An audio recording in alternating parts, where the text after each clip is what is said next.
El doctor Juvenal Urbino llegó a la cita del sábado con 10 minutos de adelanto, cuando la señorita Lynch no había acabado de vestirse para recibirlo. Desde sus tiempos en París, cuando tenía que presentarse en un examen oral, no había sentido una atención semejante.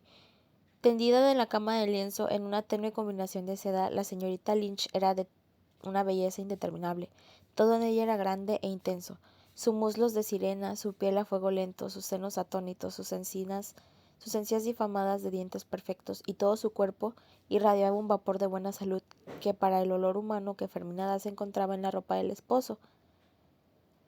Había ido a la consulta externa porque sufría de algo que ella llamaba con mucha gracia cólicos torcidos, y el doctor Urbino pensaba que era un síntoma de no tomar a la ligera, de modo que palpó sus órganos internos con más intención que atención, y mientras tanto iba olvidándose de su propia sabiduría y descubriendo asombrado que aquella criatura de maravilla era tan bella por dentro como por fuera, y entonces se abandonó a las delicias del tacto, no ya como el médico mejor calificado del litoral caribe, sino como un pobre hombre de su severa de Dios atormentado por el desorden de sus instintos. Solo una vez le había ocurrido algo así en su severa vida profesional, y había sido su día de mayor vergüenza, porque la paciente, indignada, le apartó la mano, se sentó en la cama y le dijo: «Lo que usted quiere puede suceder, pero así no será». La señorita Lynch, en cambio, se abandonó a sus manos, y cuando no tuvo ninguna duda que el médico ya no estaba pensando en su ciencia, dijo: «Yo creía que esto era no permitido por la ética». Él estaba tan ensopado de sudor como si saliera vestido de un estanque, y se secó las manos y la cara con una toalla. «La ética», dijo. «Se imagina que los médicos somos de palo». Ella le tendió una mano agradecida. «El hecho de que yo le creía no quiere decir que no se pueda hacer», dijo. «Imagínate lo que será para una pobre negra como yo que se fije en mí un hombre de tanto ruido». «No he dejado de pensar en usted un solo instante», dijo él. Fue una confesión tan trémula que hubiera sido digna de lástima, pero ella lo puso a salvo de todo mal con una carcajada que iluminó el dormitorio. «Lo sé desde que te vi en el hospital, doctor», dijo. «Negra soy, pero no bruta». No fue nada de fácil. La señora Lynch quería su honra limpia, quería seguridad y amor en ese orden y creía merecerlos. Le dio al doctor Urbino la oportunidad de seducirla, pero sin entrar en el cuarto aún estando ella sola en la casa. Lo más lejos que llegó fue a permitir que él repitiera la ceremonia de palpación y auscultación con todas las violaciones éticas que quisiera, pero sin quitarle la ropa. Él, por su parte, no pudo soltar la carnada una vez mordida, y perseveró en sus asedios casi diario. Por razones de orden práctico, la relación continua con la señorita Lynch le era casi imposible, pero él era demasiado débil para detenerse a tiempo, como luego había de serlo también para seguir adelante. Fue su límite. El reverendo Lynch no tenía una vida regular, se iba a cualquier momento en su mula cargada por un lado de Biblias y folletos de propaganda evangélica, y cargada de provisiones por el otro lado, y volvía cuando menos lo pensaba. Otro inconveniente era la escuela de frente, pues los niños contaban sus lecciones mirando hacia la calle por las ventanas, y lo que veían mejor era la casa de acera opuesta, y con las puertas y la ventana de par en par desde las 6 de la mañana. Y veían a la señorita Lynch colgada de la jaula de alero para que el trupial aprendiera las lecciones cantadas. La veía con un turbante de colores cantándolas, ella también con un brillante voz caribe mientras hacía los oficios de la casa, y la veían después sentada en el porche cantando sola en inglés los salmos de la tarde. Tenía que escoger una hora que no estuvieran los niños y solo había dos posibilidades: en la pausa del almuerzo entre las 12 y las 2, que era cuando también el doctor almorzaba, o al final de la tarde, cuando los niños se iban con sus casas. Esta última fue siempre la mejor hora, pero ya era entonces el doctor había terminado las visitas y disponía de pocos minutos para llegar a comer en familia. El tercer problema, y el más grave, era su propia condición. No le era posible ir sin coche, pero era muy conocido y debía estar siempre en la puerta. Hubiera podido hacer cómplice el cochero, como si todos sus amigos del club social, pero eso estaba fuera del alcance de las costumbres, tanto que cuando las visitas de la señorita Lich se hicieron demasiado evidentes, el propio cochero familiar de Libras se atrevió a preguntarle si no sería mejor que volviera a buscarlo más tarde, para que el coche no tuviera tanto tiempo estacionado en la puerta. El doctor Urbino era una reacción extraña a modo de ser, lo cortó de un tajo. Desde que te conozco es la primera vez que te oigo decir algo que no debías, le dijo. Pues bien, lo doy no por dicho. No había solución. En la ciudad como esta era imposible ocultar una enfermedad mientras el coche del médico estuviera en la puerta. A veces el propio médico tomaba la iniciativa de ir a pie, si la distancia lo permitía, o iba en un coche de alquiler para evitar suposiciones malignas o prematuras. Sin embargo, semejantes engaños no servían de mucho, pues las recetas que se ordenaban en la farmacia permitían descifrar la verdad, a tal punto de que el doctor Urbino prescribía medicinas falsas junto con las correctas, para preservar el derecho sagrado de los enfermos a morirse en paz con el secreto de sus enfermedades. También podían justificar de diversos modos honestos la presencia de su coche frente a la casa de la señorita Lynch, pero no había podido por mucho tiempo, y menos por tanto como él hubiera deseado, toda la vida. El mundo se le volvió un infierno, pues en cada saciada de locura inicial ambos tomaron conciencia de los riesgos, y el doctor Juvenal Urbino no tuvo nunca la decisión de afrontar el escándalo. En los delirios de la fiebre lo prometía todo, pero después de todo pasaba, todo volvía a quedar para después. En cambio, a medida que aumentaba las ansias de estar con ella, aumentaba también el temor de perderla, de modo que los encuentros fueron siendo cada vez más apresurados y difíciles. No pensaba en otra cosa, esperaba las tardes con una ansiedad insoportable.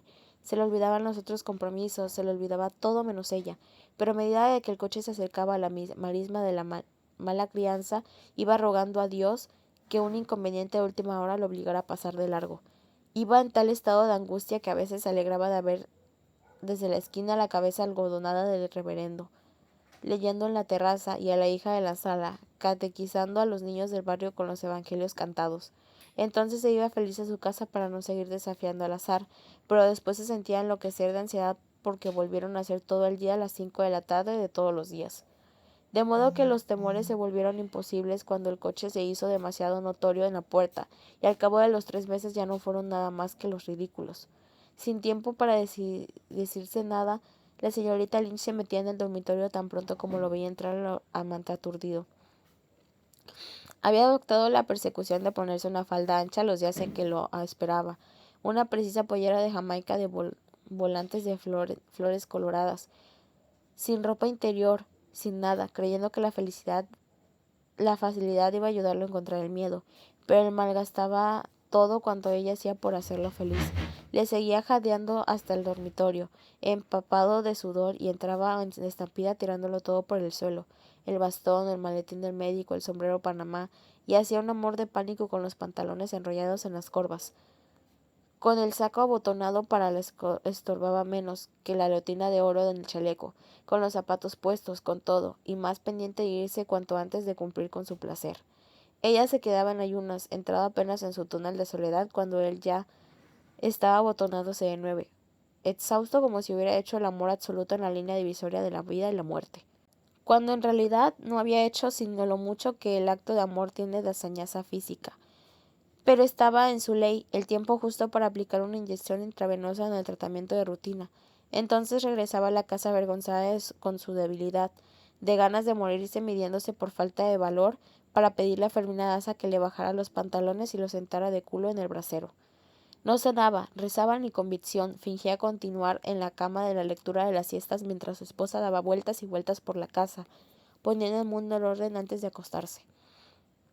A medida que cabeceaba el hilo sobre el libro, se iba hundiendo poco a poco en la manglar inevitable de la señorita Lynch, en su bao de floresta yacente, su cama de morir, y entonces no lograba pensar en nada más que en las 5 menos 5 en la tarde de la mañana, y ella esperándolo en la cama sin nada más que un monte de estropajo oscuro bajo la falda de la loca de Jamaica, el círculo infernal. Hacía ya unos años que había empezado a tener conciencia del peso de su propio cuerpo. Reconocía los síntomas, los había leído en los textos, los había visto confirmados en la vida real. En pacientes mayores sin antecedentes graves de pronto empezaban a describir síndromes perfectos que parecían sacados de los libros de medicina y que sin embargo resultaban ser imaginarios. Su maestro de clínica infantil de la Serpentiere les había aconsejado la pediatra como la especialidad más honesta, porque los niños solo se enfermaban cuando en realidad están enfermos, y no pueden comunicarse con el médico con palabras convencionales, sino con síntomas concretos de enfermedades reales. Los adultos, en cambio, a partir de cierta edad, o bien tenían los síntomas sin las enfermedades, o algo peor, enfermedades graves con síntomas de otras inofensivas. Él los entretenía con paliativos, dándole tiempo al tiempo, hasta que aprendían a no sentir sus achaques a fuerzas de convivir con ellos en el basurero de la vejez. Lo que nunca pensó el doctor Juan Urbino era que un médico de su salud y de su edad, que creía haberlo visto todo, no pudiera superar la inquietud de sentirse enfermo cuando no lo estaba, o peor, no creer que lo estaba por puro prejuicio científico, cuando tal vez lo estaba en realidad. Ya a los 40 años, medio en serio y medio en broma, había dicho en la cátedra: lo único que necesito en la vida es alguien que me encienda. Pero cuando se encontró lo perdido en el laberinto de la señora Lynch, ya no lo pensó en broma. Todos los síntomas reales o imaginarios de sus pacientes mayores se acumularon en su cuerpo. Sentía la forma del hígado como tal nitidez que podía decir su tamaño sin tocárselo. Sentía el gruñido del gato dormido en los riñones. Sentía el brillo tan tornasonado de su vesícula. Sentía el zumbido de la sangre en sus arterias. A veces amanecía como pez sin aire para respirar. Tenía agua en el corazón. Lo sentía perder el paso a un instante. Lo sentía retrasarse un latido como en unas marchas militares del colegio, una vez y otra vez, y al final lo sentía recuperarse, porque Dios es grande. Pero en vez de apelar a los mismos remedios de distracción para que les daba a sus enfermos, estaba ofuscado de terror. Era cierto, lo único que necesitaba en la vida también a los 58 años era alguien que lo entendiera, de modo que acudió a Fermina Daza, al ser que más lo amaba y el que más amaba en este mundo, y con la que acababa de poner su paz en conciencia. Pues esto ocurrió después de que ella lo interrumpió en su lectura de la tarde para pedirle que la mirara a la cara, y él tuvo el primer indicio de que su círculo infernal había sido descubierto. No entendía cómo, sin embargo, porque le habría sido imposible imaginar que Fermina Daza hubiera encontrado la verdad por puro olfato. De todos modos, y desde mucho antes, esto no era una ciudad buena para tener secretos. Al poco tiempo de instalados los primeros teléfonos domésticos y varios matrimonios que parecían estables, se acabaron por chismes de llamadas anónimas, y muchas familias atemorizadas suspendieron el servicio o negaron a tenerlo durante años. El doctor Urbino sabía que su esposa se respetaba tanto a sí misma como para no permitir siquiera un intento de infidencia anónima por teléfono, y no podía imaginarse a nadie tan atrevido como para hacérsela un hombre proponio. En cambio, le temía el método antiguo: un papel deslizado por debajo de la puerta por una mano desconocida podría ser eficaz, no solo porque garantizaba el doble anónimo del remitente y el destinatario, sino porque su estirpe legendaria permitía atribuirle alguna relación metafísica con los designios de la divina providencia. Los celos no conocían su casa. Durante más de 30 años de paz conyugal, el doctor Urbino se había producido en público muchas veces, y hasta entonces había sido cierto, de ser como los fósforos suecos que solo encienden en su propia caja, pero ignoraba cuál podía ser la reacción de una mujer con tanto orgullo como la suya, con tanta dignidad y con un carácter tan fuerte, frente a una infidelidad comprobada, de modo que después de mirarle a la cara como ella se lo había pedido, no se le ocurrió nada más que bajar otra vez la mirada para disimular la turbación, y siguió fingiéndose extraviado en los dulces meandros de la isla de Alca. Mientras se le ocurría qué hacer, Fermina Daza, por su parte, tampoco dijo nada más. Cuando terminó de asusir las medias, echó las cosas sin ningún orden dentro del costurero, dio en la cocina instrucciones para la cena y se fue al dormitorio. Entonces él tenía su determinación tan bien tomada que a las 5 de la tarde no pasó por la casa de la señorita Lynch. Las promesas de amor eterno, la ilusión de una casa discreta para ella, sola, donde él pudiera visitarla sin sobresaltos, la felicidad sin prisa hasta la muerte, todo cuanto él había prometido en las llamaradas del amor quedó cancelado por siempre jamás. Lo último que la señorita Lynch tuvo de él fue una diadema de esmeraldas que el cochero le entregó sin comentarios, sin un recado, sin una nota escrita, y dentro de la cajita envuelta con papel de farmacia, para que el mismo cochero le creyera una medicina de urgencia. No volvió a verla ni por casualidad por el resto de su vida, y solo Dios supo cuánto dolor le costó esa resolución heroica, y cuántas lágrimas de hiel tuvo que derramar encerrado en el retrete para sobrevivir a su desastre íntimo.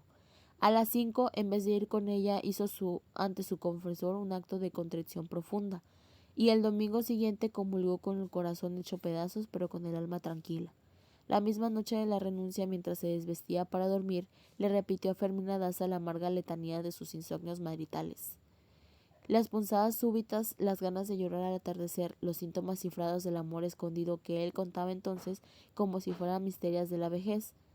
Tenía que hacerlo con alguien para no morirse, para no tener que contar la verdad, y al fin y al cabo aquellos desahogos estaban consagrados en los ritos domésticos del amor. Él lo oyó con atención, pero sin mirarlo, sin decir nada, mientras iba escribiendo la ropa que él se quitaba. Olía cada pieza sin ningún gesto que adelantara su rabia, lo enrollaba en cualquier modo y lo tiraba en el canasto de mimbre de la ropa sucia. No encontró el olor, pero daba lo mismo, mañana será otro día. Antes de arrodillarse a rezar frente al atardecito del dormitorio, él concluyó el cuento de sus penurias con un suspiro triste y sincero. Además, creo que me voy a morir. Ella no parpadeó siquiera para replicarle. Sería lo mejor, dijo. Así estaremos los dos más tranquilos. Años antes, en las crisis de enfermedades peligrosas, él había hablado de la posibilidad de morir, y ella le había dado con la misma réplica brutal. El doctor Urbino la atribuyó a la inclemencia propia de las mujeres, gracias a la cual es posible que la Tierra siga girando alrededor del Sol, porque entonces ignoraba que ella interponía siempre una barrera de rabia para que se levantara el miedo, y en ese caso, el más terrible de todos era que el miedo de quedarse sin él. Aquella noche, en cambio, le había deseado la muerte con todo el ímpetu de su corazón, y esa certidumbre lo alarmó. Después de se sintió el sollozo de la oscuridad, muy despacio, mordiendo la almohada para que él no la sintiera. Esto acabó de ofuscarlo, porque sabía que ella no lloraba con facilidad por ningún dolor del cuerpo o del alma. Solo lloraba por una rabia grande, más aún si ésta tenía origen de algún modo de su terror, de la culpa. Y entonces le daba más rabia cuanto más lloraba, porque no lograba perdonar la debilidad de llorar. Él no se atrevió a consolarla sabiendo que habría sido como consolar a una tigre atravesando por una lanza. Ni tuvo valor para decírselo por los motivos que su llanto habían desaparecido esa tarde, y habían sido arrancados de raíz y para siempre hasta su memoria. El cansancio la venció por unos minutos. Cuando despertó, ella había encendido la veladora tenue y seguía con los ojos abiertos, pero sin llorar. Algo definitivo le ocurrió mientras él dormía. Los sedimentos acumulados en el fondo de su edad a través de tantos años habían sido rebullidos por el súplico de los celos, y habían salido a flote, y la habían envejecido en un instante. Impresionado por las arrugas instantáneas, sus labios mustios, las cenizas de un cabello y el riesgoso a decirle que tratara de dormir, eran más de los dos. Ella nunca habló sin mirarlo, pero ya sin un rastro de rabia en la voz, casi con la musedumbre. Tengo derecho a saber quién es, dijo. Y entonces él se lo contó todo, sintiendo que se quitaban de encima el peso del mundo porque estaba convencido de que ella lo sabía y solo le faltaba confirmar los pormenores. Pero no era así, por supuesto, de modo que mientras él hablaba, ella volvió a llorar, y no con sollozos tímidos como al principio, sino con unas lágrimas sueltas y salobres que los escurrían por la cara, y la ardían con la comisión de dormir y se le inflamaba la vida. Porque él no había hecho lo que ella esperaba con el alma de un hilo. Era para que lo negara todo hasta la muerte, que se indignara por la calumnia, que se cargara a gritos en esa sociedad de mala madre que no tenía el menor reparo en pisotear la honra ajena, y que se hubiera mantenido imperturbable en frente de las pruebas demoledoras de su deslealtad, como un hombre. Luego, cuando él le contó que había estado esa tarde con su confesor, temió quedarse ciega de rabia. Desde el colegio tenía la convicción de que la gente de la iglesia carecía de cualquier virtud inspirada por Dios. Esto era una discrepancia esencial en la armonía de la casa, que había logrado sortear sin tropiezos. Pero que su esposo le hubiera permitido al confesor inmiscuirse hasta el punto de la intimidad que no solo era suya, sino también la de ella, era algo que iba más allá de todo. Es como contárselo a un culebrero de los portales, dijo. Para ella al final estaba segura de que su honra andaba de boca en boca desde antes de que el marido terminara de cumplir la penitencia, y el sentimiento de humillación por eso le causaba era mucho menos insoportable que la vergüenza y la rabia, y la injusticia de la infidelidad, y lo peor de todo, carajo, con una negra. Él corrigió, mulata, pero entonces toda precisión salía sobrando. Ellas habían terminado. Es la misma vaina, dijo, y solo ahora lo entiendo. Era un olor de negra. Esto sucedió un lunes. El viernes a las 7 de la noche Fermina Daza se embarcó en el barquecito regular de San Juan de la Ciénega, solo con un baúl, en compañía de una hijada y con la cara cubierta de una mantilla para evitar preguntas y para evitárselas al marido. El doctor Juvenal Urbino no estuvo en el puerto. Por acuerdo de ambos, después de una conversación agotadora de 3 días, en la que decidieron que ella se fuera a la hacienda de la prima Hildebranda Sánchez, en la población de Flores de María, con tiempo bastante para reflexionar antes de tomar una determinación final. Los hijos lo entendieron, sin conocer los motivos, como un viaje muchas veces aplazado que ellos mismos deseaban desde hacía tiempo. El doctor Urbino se las arregló para que nadie en su mundillo pérfido pudiera hacer especulaciones maliciosas, y lo hizo también que si Florentino Ariza no encontró ninguna especulación maliciosa ni pista de desaparición de Fermina Daza, fue porque en realidad no la sabía, y no porque le faltaran medios de averiguación. El marido no tenía ninguna duda de que ella volvería a casa tan pronto como se le pasara la rabia, pero ella se fue segura de que la rabia no se le pasaría jamás. Sin embargo, muy pronto iba a aprender a que la determinación excesiva no era tanto el fruto del resentimiento como de la nostalgia. Después del viaje de la luna de miel había ido de vuelta varias veces a Europa, a pesar de los 10 días del mar, y siempre lo había hecho con el tiempo de sobra para ser feliz. Conocía el mundo, había aprendido a vivir, a pensar en otro modo, pero nunca se había vuelto a San Juan de la Ciénega después del frustrado vuelo en el globo. El regreso a la provincia de la prima y de Branda tenía para ella algo de redención, así fuera tardía. No lo pensó a propósito en su desastre matrimonial, venía de mucho antes, así que la sola idea de rescatar sus querencias de adolescentes la consolaba de su desdicha. Cuando desembarcó con la hijada en San Juan de Ciénega, apeló las grandes reservas de carácter y reconoció la ciudad contra todas las advertencias. El jefe civil y militar de la plaza, al cual iba recomendada, le invitó a la victoria oficial mientras salía el tren para Pedro Alejandría. Que la cama en la que murió el liberador era tan pequeña como la de un niño. Entonces Fermina Daza volvió a ver a su pueblo grande con el merasmo de las 2 de la tarde. Volvió a ver las calles de más bien parecían pabellones con charcos cubiertos de verdín, y no volvió a ver las mansiones de los portugueses con sus escudos heráldicos tallados en el pórtico y celosías de bronce en las ventanas, en cuyos salones umbríos se repetían sin compasión los mismos ejercicios de piano, titubeantes y tristes, que a su madre recién casada les hacían enseñanza de las niñas casas. Vio la plaza desierta sin un árbol de las brasas de caliche, la hilera de coches de capotas fúnebres con los caballos dormidos de pie, el tren amarillo por su Pedro de Alejandría, y en la esquina de la iglesia mayor vio la casa más grande, la más bella, con un corredor de arcadas de piedra vestida de portón de monasterio. Pensó en la tía Escolástica, a quien seguía buscando sin esperanzas por cielo y tierra, y pensando que ella se encontró pensando en Florentino Ariza, en su vestido de literario y su libro de versos bajo los almendros de Parquecito, como muy pocas veces le ocurría cuando evocaba sus sueños íntegros del colegio. Después de muchas vueltas no pude reconocer la antigua casa familiar, pues donde suponía que no había sido un criterio de cerdos, y a la vuelta de la esquina la calle de los burdeles con putas del mundo entero haciendo de la siesta de los portales, por si acaso pasaba el correo con algo para ellas. No era su pueblo. Desde el principio del paseo, Fermina Daza se había tapado de media la cara con mantilla, no por miedo a ser reconocida donde nadie podía conocerla, sino por la visión de los muertos que se hinchaban al sol por todas las partes, desde la estación del tren hasta el cementerio. El jefe civil y militar de la plaza dijo: «Es el cólera». Ella lo sabía, porque había visto los grumos blancos en la boca con los cadáveres achicharrados, pero notó que ninguno tenía tiro de gracia en la nuca, como en la época del globo. «Así es», le dijo el oficial. «También Dios mejora sus métodos». La distancia de San Juan de la Ciénega al antiguo ingenio de San Pedro Alejandrío era de solo 9 leguas, pero el tren amarillo tardaba un día completo porque el maquinista era amigo de los pasajeros habituales, y estos le pedían el favor de parar cada rato para estirar las piernas, caminando por los grados de golf de la compañía bananera, y los hombres se bañaban desnudos en los ríos diáfanos y helados que decapitaran desde la tierra. Cuando sentían hambre, se bajaban a ordeñar las vacas sueltas de los potreros.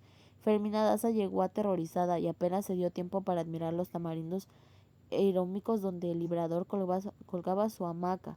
Sin embargo, otro visitante que parecía saberlo todo dijo que la cama era una reliquia falsa, pues la verdadera era el padre de la patria que habían dejado morir por los suelos. Fermina Daza estaba deprimida con lo que vio y oyó desde que salió de su casa, que en el resto del viaje se complació en el recuerdo del viaje anterior, como tanto lo había soñado. sino que evitaba todo paso del pueblo de sus nostalgias, así que lo reservó y lo preservó ella misma en la desilusión. Oía los acordeones de los atajos por donde se escapaba del desencanto, oía los gritos de la gallera, las albas de plomo que los mismos podían ser de guerra que de parranda, y cuando no había más recurso que atravesar el pueblo, se tapaba la cara con la mantilla para seguir evocándolo como era antes.